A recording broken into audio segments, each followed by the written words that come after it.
Hello, and welcome to the Secrets of Happily Ever After podcast. I'm your host, Monica Tanner, and I'm really excited, if not giddy, for this episode. I have been following my friend Trevor for years and years and years, and then we ended up in a group together. And so I just got really excited for this opportunity to interview him and to talk about things that we don't normally talk about on this podcast, but are super, super important. And he happens to be the expert. So let me tell you a little bit about Trevor. He's an internationally recognized coach and therapist dedicated to helping individuals transform anxious attachment into secure, fulfilling relationships. After overcoming his own anxious attachment, breaking his jaw, ending a toxic relationship, and leaving a corporate career at Tesla, he found his passion for healing and helping others. With a master's degree in marriage and family therapy and advanced training in some of the world's top attachment experts, Trevor has helped thousands of clients around the globe. He's been featured by Gottman Institute and has spoken to audiences of over 10,000. As the founder of The Art of Healing, he teaches his unique The Secure Self journey to overcome attachment issues to people all over the world, creating lasting change and healthier relationships worldwide. Can you see why I'm so excited to talk to him today? Welcome, Trevor. Thank you so much, Monica, for having me. I'm really excited to talk to you.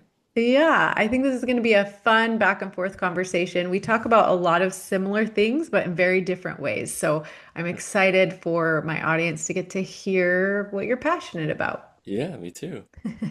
So let's start by you talk to a lot of couples. What would you say is like the biggest challenge that couples face? The biggest challenge that couples face is that they unknowingly trigger wounded parts in each other, or they trigger things like defensiveness or criticism or the shutting down and all the things, that we hear about or that we see, and they have no idea why it's happening, how it's happening, and it's just kind of behind the scenes. And so I honestly think that that's it. Like it's just they trigger, for a shorter, more brief way of saying that, they trigger insecurities in one another, and that's why they get stuck. Yeah. I talk a lot about the myth that, so I just wrote this book. It's called Bad Marriage Advice. And one Oh, of the no. myths in there is that if you find the right partner, they're not going to hurt you. Ah, And so yeah, I think we can just riff off of why that's such terrible advice because the reality is the right partner is going to hurt you in mm, all the ways that allow you to heal. yeah, yeah. So, when I think about hurt you, there's kind of different versions of that, right? There's like overt, like abuse and kind of things. That's its own category, right? And I think the right person won't hurt you that way, obviously, but the right person can and most likely will bring up some sensitivities that maybe you carry, right? Like let's say that, a classic dynamic is usually, and it can be reversed, but usually wife who's like maybe a little bit more on the anxious attachment side of things, which means that she has an underlying fear of abandonment or a sense that she That's might me. not be good enough. Yeah? Okay, cool. Me too. Like I'm in that camp. So the underlying fear of abandonment, rejection, maybe not feeling good enough.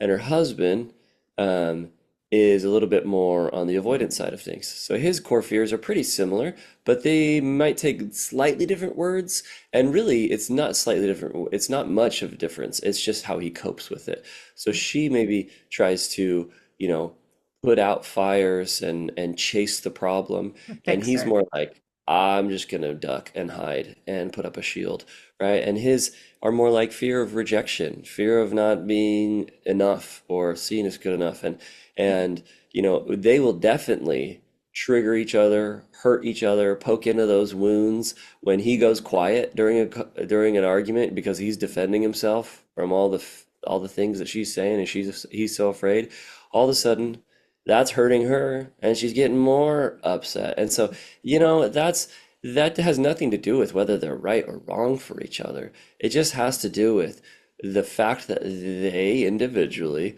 carry and I'll label it for a big old label to make it easier to keep track of it, which is what I just call it. They carry insecurities, Hmm. wounds, negative beliefs, whatever you want to call it. I kind of bundle it under the umbrella of insecurities, and they carry them, and so they're going to trigger them in each other. They might be great for each other.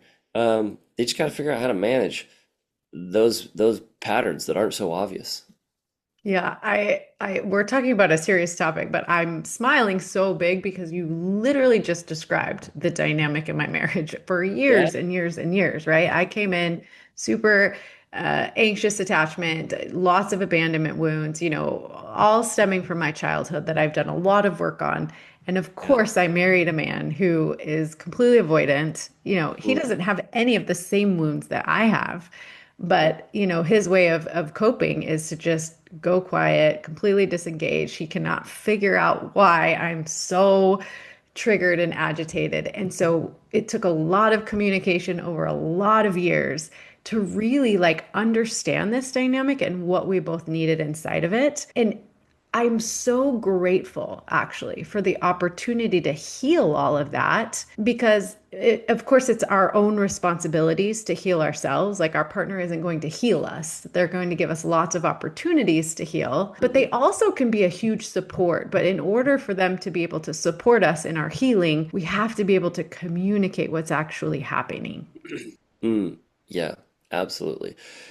And that's where I think we also get a little bit stuck is that we we may learn in theory how to do that in isolation and in practice on our own. We're like, okay, here's the I feel statement. I'm gonna like do a soft startup and vulnerability and all the things, and it's good. And those are good. They're not to be thrown out the window.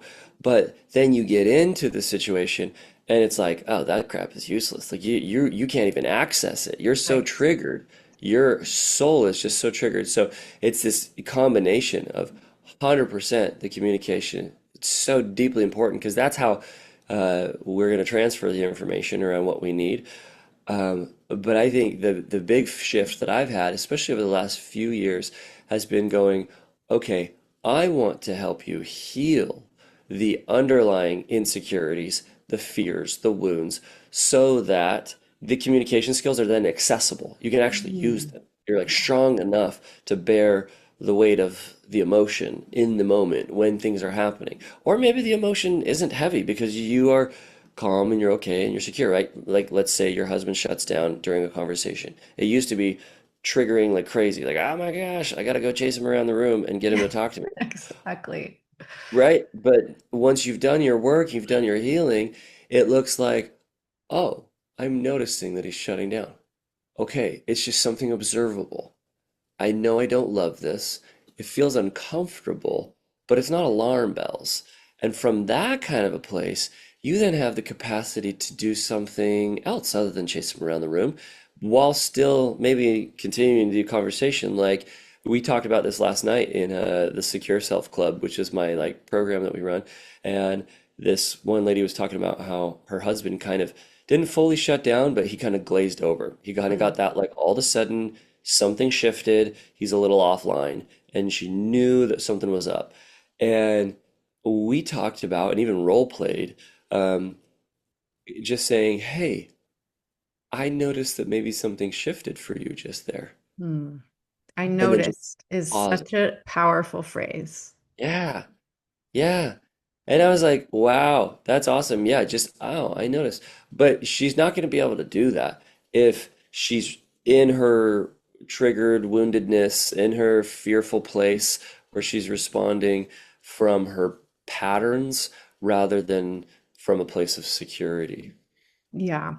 So, one of the most important skills that I work with my clients, like I noticed for me changed everything, is the Uh, ability to recognize when when my prefrontal cortex has gone offline and my amygdala has taken over. So that's yeah, that big fight, flight, freeze, fawn, yeah, flee, like, yeah. thing. And it's just the knee-jerk reaction. And there's not really anything that we can do to change what our knee-jerk reaction is. It's just recognizing it. Like, there it is. Oh my gosh. Like, I'm triggered, I'm agitated, I'm upset. I feel the need to protect myself. And, there's no judgment on that. There's no judgment on what your go-to defense mechanism is. It's just recognizing it like, okay, here it is. Here's my defense mechanism. Can I take some breaths? Can I, kind of talk it down and bring my prefrontal cortex back online so now I have access to all those skills? Because the reality is, and we always say this as RLT trained practitioners, our job is to help you deal with the parts of yourself that isn't going to use any of the skills. So I've had clients who have been to years of therapy, they've gone to millions of workshops, they have tons of skills. Yeah. They can't access those skills once their prefrontal cortex has gone offline. And so, Yeah. first, we have to teach how do we come back down from that fight, flight, or free response so Right. that we now can access all of those wonderful skills that we've learned. Yeah, yeah, that's it right there. And there's something powerful there too. Is I've done a lot of couples therapy, like true blue in the grit, like, you know, breaking down the hardest emotions, working with couples that have gone through affairs, addictions, Mhm. blending families, like you name it. And I started to notice that and it's not to say one is more powerful than the other, but I think I preached for a long time, like the only way to heal the relationship is to have the relationship in the room. Like they have to all be present and we have to be doing this. But then I started to realize that, a lot of people don't have that luxury of having both partners. Either the other one's not quite willing yet, or just like I don't know, long distance or logistics, whatever. And so I started working a lot more with the individual. And in working with the individual, I discovered that we individually have a significant ability to change our relationship for the better, even if our partner is not yet willing, which is so cool. Think about if they are willing, like, oh man, that double down on the ability. And the reason I say that is because there's this concept drawn from emotionally focused therapy called the negative cycle. And the negative cycle is basically two people triggering one another, and we already started to describe it. Mhm. But I'll give you a little bit more here so it illustrates the point of how we can influence our relationship solo, which is kind of going off of what we're saying here.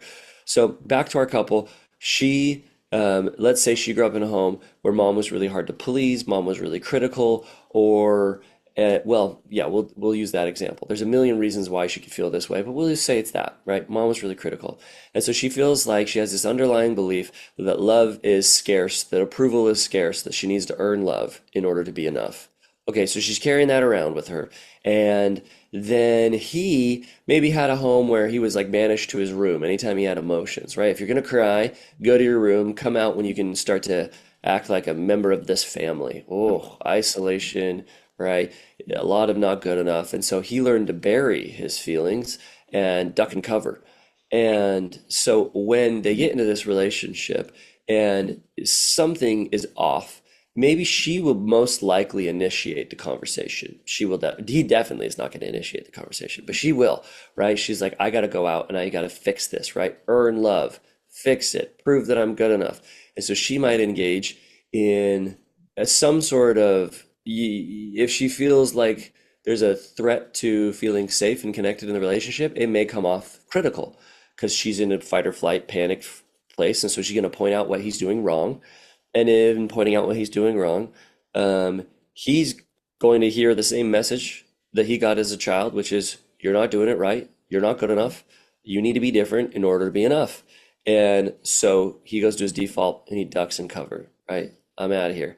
The more he does that, the more she feels like, holy crap, he's running away from me. He's abandoning me. I got to double down. And I'm chasing. I'm saying, you always do this. You never do that. And he's digging himself deeper. He's like in the garage at this point, and she's like, like we're out of the house almost, and he's like gonna drive to a friend's. And what's wild here is that, we can see how his behavior is her trigger and her behavior is his trigger. Underneath the surface are all these fears of abandonment, rejection, trying to be good enough, longing for closeness, longing for connection, but neither of them are saying it. He's not saying anything. He's just sending the message that she's crazy, she's too much and he can't handle her, so he needs to get away from her. And she's sending the message that you're not good enough and you're a You're horrible guy. still And that's messing up. yeah, that's not the message at all. And so, what if just one of them interrupted the cycle? Mhm. And somebody might sit there and go, "Well, Trevor, that's not fair. I don't want to be the one to do all the work." It's like, I don't really care what's fair. I care what's going to work for you. Like, I want to help you accomplish your goals, whether it's fair or not. And I mean, that extends to a point. If you're the only one doing the work ever, then okay, we got to reassess that. But this is kind of the approach that we take in my work. I help people heal, right? And so let's say I'm working with her. Healing her looks like healing that fearful part of her that is afraid of abandonment, that believes that she's not good enough, and that believes that she has to perform in order to be loved. And it's replaced by a deep sense of connection with herself, security that even if he's not giving you love, you're okay. And I'm all right. And I'm going to be all right with this. And so when something is off, she naturally, without any skills, just starts approaching him with more openness, curiosity. She's slower in the way she speaks. She brings in this energy that doesn't say you're in trouble. She brings in this energy that says, I care about you and I care about us. And he, ooh, this is cool. This Maybe is, this is really important. She brings in yeah, this energy that says, I'm hurting and it's not your fault, yeah, but you could yeah. help me. And even if it shifts a little where she says, I'm hurting and you are partly responsible here, it's also like non-condemning. Right? Right. It's non-judgmental. And I know this is a long spiel, but it It's a helps to wrap great it all. scenario. I love it. I Yeah. think it's relatable to a lot of people listening. Well, we'll tie a bow on it here. So she's approaching him that way, and what will happen? Not immediately, because if you have years of the old pattern, he's going to brace himself no matter what, no matter how you approach him. He's going to be like, "Oh no, duck and cover. I'm out of here. She's coming at me," and so you can't expect it to change overnight. But this is the difference between manipulation and influence. You are not manipulating his behavior into doing something different, but you will influence it. Hmm.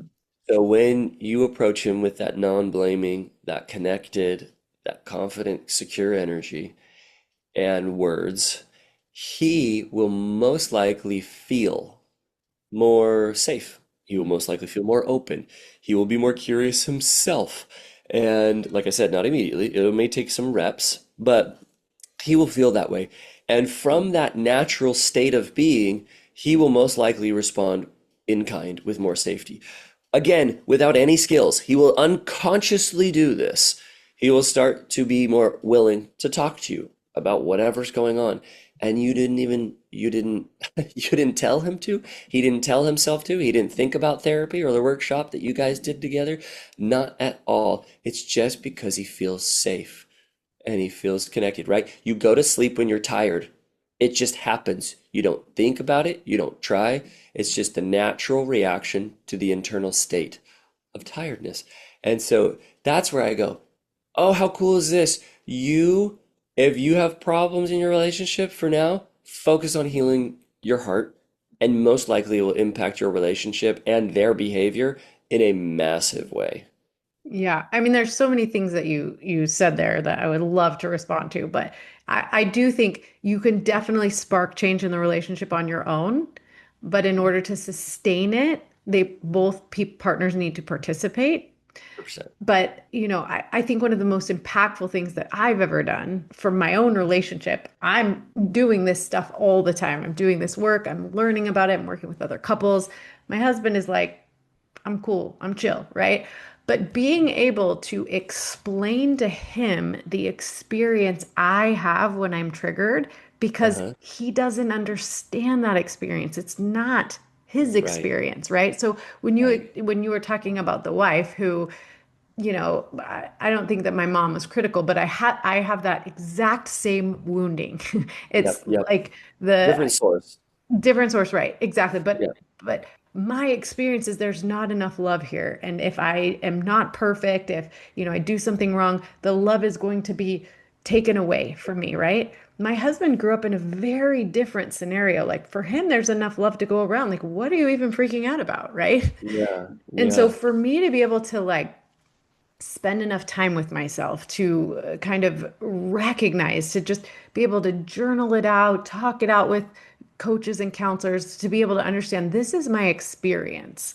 This is Yeah. why I get so triggered. This is why when you go to bed and I'm still freaking out about something, my brain, the story that happens in my brain is you're going to wake up and be like, this is too much. I'm out of here, right? That's my biggest fear. And so to be able to explain it to him in a way when, not in the middle of conflict, not in a way that this is your fault or you need to fix it or anything like that, but just like this is the experience I'm having. Mm. And once I could explain it to him in a way that he without having his guard up, without having to withdraw, without feeling like there's something he needed to do differently or better, we could come up with some solutions like these little catchphrases that we use, like, I'm not going anywhere. I I love that choose one. you. We're in this together, right? So Yeah. he's not healing me, but he is supporting my healing. But Yeah. I had to do the work first. I had to like figure out like why this is so hard for me. And now we really have gotten to the point. I mean, we've been married 23 years, but he can see it on my face. He can see Yeah. when I'm like, oh my gosh, like Yeah. Yeah. Totally. something bad is about to happen, right? He can see it on my face and he's like, whoa, whoa, whoa, I'm not going anywhere. Let's work this out, right? And I can take a Yeah. deep breath and, my nervous system can relax and I can go, oh, okay, we've got a lot of skills here. Yeah, yeah, absolutely. And you say like he's not healing me, and I've done my own work, and in a way, I've wrestled with that a little bit too, actually, because I feel like on the one hand, we actually do deepen our healing when we have those like interactions, right? Like he's not primarily responsible for it, and he has no idea he's even doing it. But if we feel, let's take the fear of abandonment, fear of rejection kind of thing, right? If we carry that around, we're always afraid that we're not doing it right at work. We're always afraid that we're not good enough for our friends, or it comes up in our, intimate relationships. That wasn't taught to us. Nobody sat down and was like, okay, you got to feel this way. It's because we had experiences on repeat, like having the critical mom, or having maybe just having like a ton of siblings and there wasn't enough attention. And it's just like there's nobody did anything wrong. It's just I got like six other people to compete with here, and there's not enough time in the day, let alone to clean the house and everything else. Um, I don't even know how people do that. Like I've got one kid, and I'm like, holy crap! Like there's always so much to do. But anyway, it's repetitive experiences where, in the care of someone else, you didn't feel seen, safe, loved, or have your emotional needs met in one way or another, whether it was insidious and horrible and like abusive or just passive and life. And how we heal that is by providing experiences where you feel seen, safe, and loved. The first person to do that has got to be yourself. It's an internal work, right? I'm addressing that part of me that feels so fearful, that feels like I'm not enough, and I'm doing work around that and providing that. Another layer of that is within community with others. That's why, in what we do in my Secure Self Club, that's why it's the club. That's why it's the community. We need you to come in and have an environment where you're like, holy cow, I can bring my everything that I have, my anger, my shame, that weird thing about me that nobody knows, and I'm just loved deeply for it. And that experience, it's like we're kind of balancing the scales, right? We're taking all these experiences from our growing up and we're starting to add it to the other side of the scale, and it's starting to tip over, right? And it can be with self, it can be with other. And a really powerful one with other is when you do it with your spouse. Mhm. And this is the coolest part. When you're doing it with yourself, when you're providing those safe experiences, when you're doing that emotional healing, you, like we talked about in that last dynamic, increase your partner's capacity to participate in your healing. They Yeah. get to join. They get to hold you and say, I'm not going anywhere. I choose you. Your catchphrase is beautiful, beautiful. And in that moment, the emotional experience is what heals you. They got to participate, Yeah. but you got to create the environment in which they can. And Yeah. it's like, oh, that is so cool. I'm getting so giddy about the direction of this is because like what I'm so passionate about, what I love working with clients on is healing that inner child because that's Yeah. reparenting it, that inner child, Mm. right? Because no matter how amazing our parents were, and some of us our parents were amazing, and some of us, our parents were lacking, right? Yeah. But once we become an adult, it becomes our responsibility to reparent. So what happened was we created adaptations don't to in response to whatever scenario we grew up in. And Yeah. so now those adaptations are not so they were adaptive then, maladaptive now, right? So we've got Yeah. these adaptations that aren't necessarily working in our relationships now. They're kind of working against us. And so Yeah. it becomes our job to now go in to see that little child inside of us, to Hmm. thank them for keeping us alive and getting us the things that we needed all growing up. But now, Hmm. guess what? It's time to reparent them, to put some guidelines on them, to remind them that we're an adult and we can Yeah. take care of them and we're not going to leave them and they won't have to be alone anymore. And we don't need them to take over Yeah. in those triggering moments, right? And so, yes, it's like it's about us doing that work, but I love doing that work in the presence of the partner because then, just as you described, now they get to participate in that Yeah. really cool work. Yeah, yeah, it's really meaningful. Yeah, I see that as well, and it's when and what empathy that brings when you get to Mhm. watch your partner like move through that and work through that and realizing, whoa, like that when your partner can see that who they've been fighting against is actually A little this kid. 6-year-old version of you, it's like, oh, whoa, that changes the fight completely. It changes it completely. The empathy comes in. It's just this realization, like, holy cow, look at that. And honestly, it's who you've been fighting against, like individually, Mhm. right? Yeah. Because sometimes when we gain awareness of our patterns, like, we read all the books, we do all the things, we gain a ton of awareness. We then can add on a layer of shame because we're like, well, now I know what I'm supposed to do, but I can't do it. And now I think I'm the worst. I always fly off the handle, or I'm so clingy in relationships, or I'm this or that, like whatever it is. And you can feel big old piles of shame for yourself.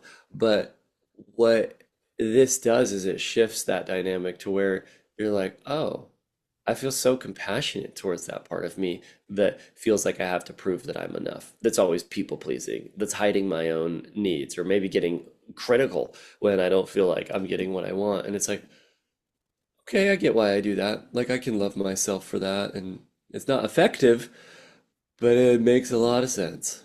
Right. Yes.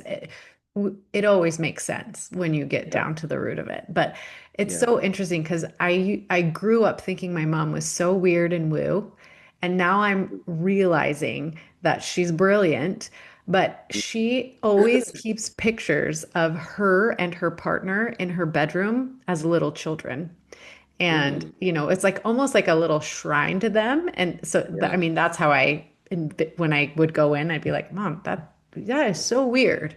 But now Yeah. I realize the brilliance in it is that, their kind of work is learning how to love this little girl and this little boy, right? Can they love Mm, their own little boy and little girl? And can they see each other's little boy and little girl in those mm, high conflict moments, right? And so yeah. it's so cool now that I have been trained and I do this work and it like that is such an honor to me to get to help couples see the little boys and little girls inside of them and Yeah. each other.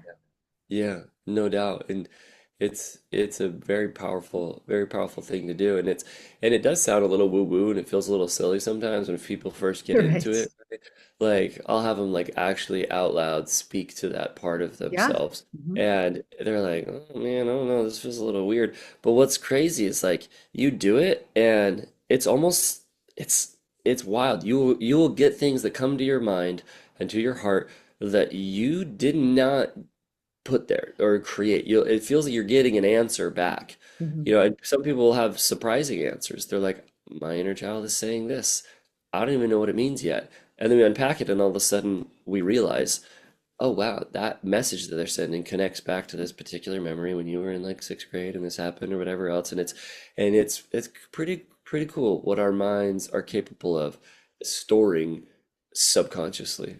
And Yeah. then we get to access it through some conscious digging, which is hard because the majority of our responses are driven from that subconscious part of our mind. We don't think about a lot of things we do. Rarely are we thinking about what we're doing.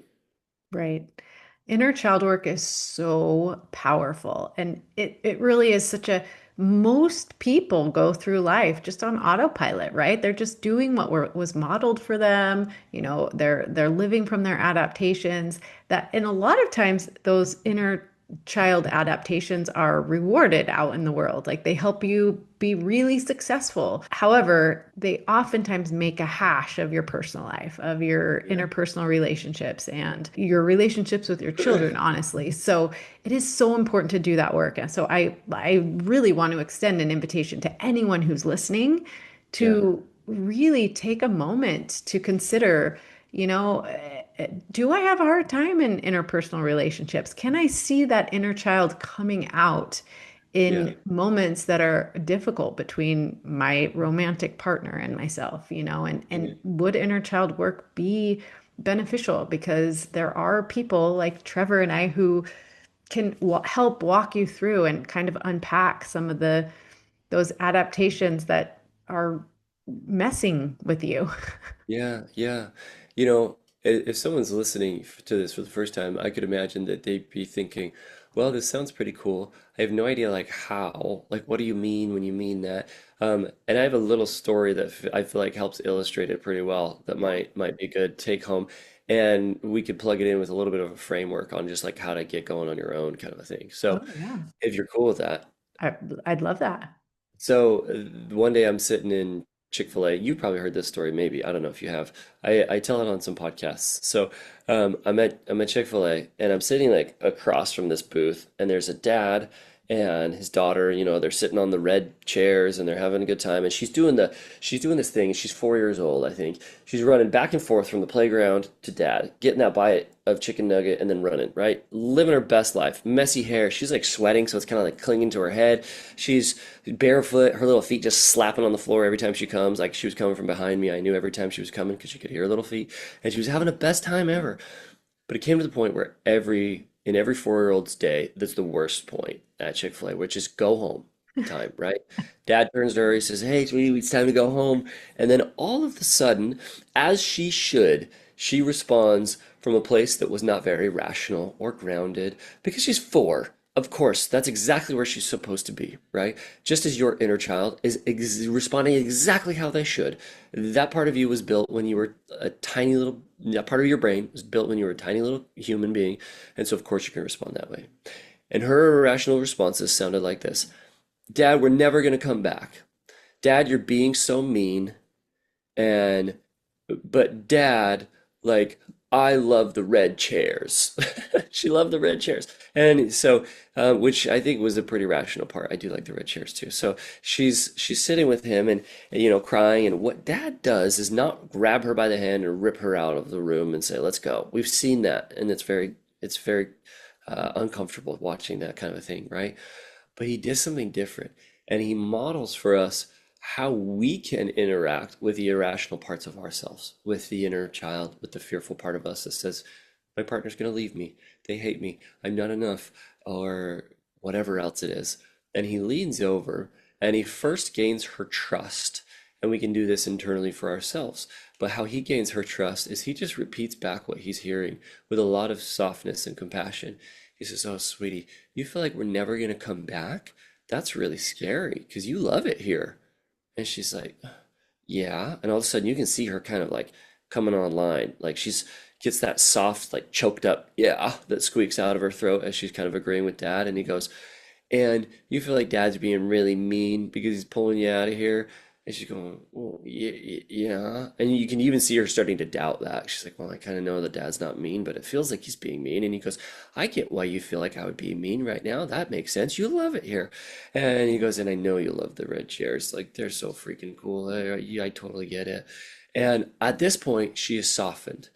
And because he gained the trust, he just saw her. He didn't agree with her. He just validated her experience. And then he was able to provide her truth that he was connected to because he was an adult. He had a greater vision, some rational thinking, and he says to her, we always come back for your cousin whenever they have the soccer game, and then we come back here after. Do you remember? We do that like every week. And she goes, oh, yeah, starting to realize. And she goes, and you know what? Dad's not trying to be mean. Mom's waiting for you. She's so excited to see you. You excited to see mom? And she's like, oh, yeah. He says, and your princess bed is at home, with the new comforter on it. And it's way more comfy than these red chairs. And she's like, oh, yeah. And she's starting to realize all this truth that is safe, right? That gives her safety. And she willingly walks out the door hand in hand with dad, talking about something else, just stoked out of her mind, like doesn't even think about Chick-fil-A again. And they get in the car and she's fine. No arching back, trying to clip her into the car seat kind of thing. I do that a lot with my son right now. He's not wanting to get in his car seat. Um, but what I love about this is it just models the interaction between the wise part of ourself that knows it's okay, that knows our partner's not gonna leave us, that knows we have infinite worth and value, and the part of us that is not always rational, the inner part that is fearful. And I just was like, oh, that is exactly the model that we can follow. It's so good. Yeah. So wait, I want to just, because you told it in the framework of a story, it was beautiful, but I want to like, Extract it. yes. So Yep. step one, you want to, Recognize and validate. yeah. I think that's the first thing, right? So you recognize what's going on. Oh, so if we take this and put it into like a real life example, uh, your partner is doing something that makes you feel like unseen, right? They didn't put their dish in the dishwasher and you've asked them a million times. And the meaning that you're making or the inner child is saying, he doesn't love me. Okay. So it's pausing and going, hey, little part of me, I'm noticing where I feel it in my body. I'm kind of speaking to it. I'm saying, oh, you're feeling like he doesn't love you because he didn't put the dish in the dishwasher. I get why you'd feel that way. Yes. Yeah. I know that growing up, people overlooked your needs and you never had people listen to you and you didn't have a voice. And so right now it probably feels the same, right? That dish is way bigger than just a dish. I get it. Oh man, even saying it, that's not even a real scenario for me. I'm feeling good, but even saying it out loud. So that would probably be step number one. So recognize and validate. Number Yep. two, I'm thinking like face that fear. Like what is that fear? Is that the fear is that he doesn't love me, he doesn't care Mhm. about my needs. He's Yeah. doing the same thing that was done to me when I was young. Yeah, yeah. And it kind of, that can kind of be combined in a way in step one because we're kind of acknowledging that fear, but it is helpful. If it's helpful, pulling out and extracting specific language around the fear, I think is a great idea. What you're saying is great. Like isolate the fear, right? Know it and continue to recognize and validate that as well. And that opens up then like the next phase, which is just truth telling, Mm-hmm. right? Mm-hmm. Hey, are there other alternatives for why he left the dish in the sink? Yeah, maybe Do it's we really believe that he doesn't love us because of that? I want to reassure you the truth that he does love you. I'm going to reassure you the other truth that he's super forgetful yeah, and he's being a little bit of a bozo right now, and that's okay. Like that yeah. makes sense. Or I want to reassure you that he's been working double overtime this last week and his mind is everywhere else. And like I want to reassure you of all these things. And even truths that transcend the situation, which is even if it meant that he didn't love you, it doesn't mean that you're unlovable, Right. I think right? that's kind of step four is give yourself what you need in that moment, right? Like it's Yeah, okay. totally. I love you. I'm here Yeah, for you. I will always give you what you need. absolutely. That would be bringing it home. Is fill that need for yourself, and then as you've done some of that, that brings up, we're talking about like in the moment situation. We're using this as a coping mechanism in this example, but where this would be most effective is don't try to do it when it's hot and hard. Do it when it's easy, right? Notice a trigger. Think about a situation, in isolation where it's controlled. speaking to that inner child, maybe visiting in your mind a visual representation of a moment in your life when you did feel like somebody didn't love you, and like go and rescue that little version of you with some kind language and some reassurance. What would you say to them? What would you do, right? Journal it. You could write it down. This is what I would say. Write it in a letter form. Whatever it is, but interacting across this same pattern where we're recognizing fears and feelings and validating, showing them the truth behind whatever the scenario is, beyond the catastrophic thinking, and then providing for the need. So I guess if we were to boil it down into like three little nuggets, that's maybe how I would summarize that. And it can be a coping mechanism in the moment. It can be solo and isolated. I say you do it isolated first because it's way easier than trying to do it when you're all mad or triggered or whatever else. But you do this enough, and that's balancing those scales that we talked about, right? The scale of Like childhood is weighed visual. down through things like neglect, and then we balance it out by giving ourselves this love and attention. And yeah, you could do it. You could do it every day for a full week. You could. There's so many ways that you could do it. But that's kind of a good starter or introduction to the idea of like, how do you tangibly do some inner child work? Hmm. I love that because, and I love that you brought up the letter because I do, when I'm doing inner child work with people, I do have them write a letter, but it's the letter is kind of taking control back. It's like, I see you, I honor you, and thank you for, getting me here to this point. And now I want to let you know that I can handle these things, Yeah. right? So you don't have to anymore. It's kind of like Yep. taking back this power from this inner child. So I love that in the moment, maybe take a break, take a moment, go in the other room and assure yourself, Yeah. like do that whole talking exercise through it. Right. But then also in a non-triggered moment, write that letter, like go like, I Yeah. see you. Thank you for doing all of this for me. Like I so appreciate your service to me for all of these years, but now you get to just hang out. Like I'm just gonna put you in my heart and I'm an Hmm. adult and I can handle these big situations now with my big adult body and Yep.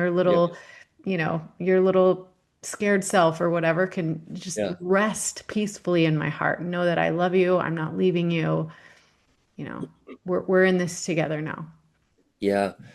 And it's amazing. We have the capacity to do that because some people are like, well, I don't know if I can do that. And I'm like, are you a mom? Like, that's the question I always ask You do mothers. that Are for you your a mom? Mhm. And they're like, yeah. I'm like, then you're a freaking pro. You know exactly how to love, lift, nurture, be kind to a child. And sure, might have been moments in your, child raising years where you didn't do it quite the way you wanted to. You responded with harshness rather than softness and leadership. But now we are learning how to lean on the part of you that knows that you can combine, it's as you're saying what you're saying, I'm thinking of the word leadership. It's like a combination of like gentle compassion, but also strong, assertive leadership. Mhm. And that creates such safety. Can you think about like, I don't know, I'm just like imagining if I had like a tour guide somewhere, like I'm like going to the mountains or I'm going down a river or something that involves some danger, and they're like so in tune with me. They know what I want, they're compassionate, but they're also a bit aggressive in a certain way in their leadership. They know exactly what they want to do and they're very assertive and they can move forward. It's like that is some safety. I want to be with that guy all day. That sounds awesome. And you get to be that person for your inner child.